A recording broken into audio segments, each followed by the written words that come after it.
GM फाउंडेशनच्या वतीने 2 बेवारस मृतदेहांवर धार्मिक विधी करून आरोग्यदूत शिवाजी पाटलांनी दिला अग्निडाग।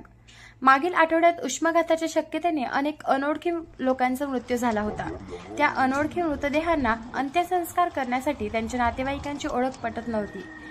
एकही नातेवाईक मिळून न आल्याने मंत्री गिरीश महाजन, भाऊ महाजन यांच्या जीएम फाउंडेशनच्या वतीने रुग्णांची सेवा करणारा आरोग्यदूत शिवाजी रामदास पाटील सोबत इसाक बागवान, सोपान महाजन, निवास कोळी यांनी सहकार्य केले व छत्रपती शिवाजी नगरमधील स्मशानभूमीत विधिवत अंत्यसंस्कार केले। आरोग्यदूत शिवाजी पाटील हे अनेक वर्षापासून जिल्ह्यातील रुग्णांची सेवा करीत आहेत।